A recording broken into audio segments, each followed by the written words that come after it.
ఎవరైతే ఈ మాటలు వింటున్నారో వాళ్ళందరికీ దేవుడి పేరిట నా హృదయపూర్వకమైన వందనాలు. ఈరోజు మీ ఊరికి కొన్ని మాటలు చెప్దామని మేమంతా వచ్చాం. మావన్నీ రకరకాల ప్రాంతాలు, ఒకే ఊరు కాదు.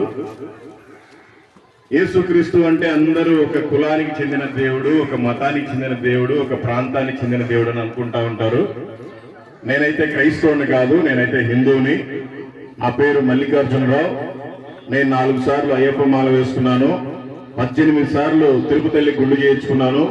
కాశీ నుంచి కన్యాకుమారి దాకా ఉండే అన్ని హైందవ టెంపుల్కి తిరిగాను, కానీ చాలా మొక్కుబడులు తీర్చుకున్నాను, కానీ నాకు ఎప్పుడు సంతోషము సమాధానము లేదు. నాకేం సిగ్గు లేదండి. నేను ఎప్పుడో చనిపోవాల్సిన వ్యక్తిని. నన్ను యేసు ప్రభు బ్రతికించాడు గనుక నేను మీకు కొన్ని నిజాలు చెప్తాను. చాలా ప్రశాంతంగా బ్రతుకుతా ఉన్నాను. మీరు కూడా తెలుసుకోవాలి, యేసుక్రీస్తు అందరికీ ప్రభు అని దేవుని వాక్యం సెలవిస్తుంది. అందరూ అంటే నీది ఏ కులమైనా యేసుక్రీస్తు నిజమైన దేవుడే, నీది ఏ మతమైన నిజమైన దేవుడు యేసుక్రీస్తే, నీది ఏ ప్రాంతమైన నిజమైన దేవుడు యేసుక్రీస్తే. వాక్యం సెలవిస్తుంది, తూర్పు దిక్కు మొదలుకొని పడమర దిక్కు వరకు నేను తప్ప వేరొక దేవుడు లేడు అని సెలవిస్తుంది.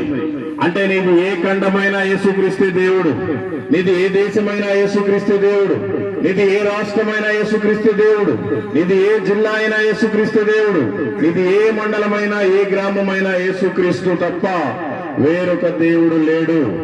యేసుక్రీస్తు అంటే ఏదో ఒక ప్రాంతానికి చెందిన దేవుడు కాదు, ఒక కులానికి చెందిన దేవుడు కాదు.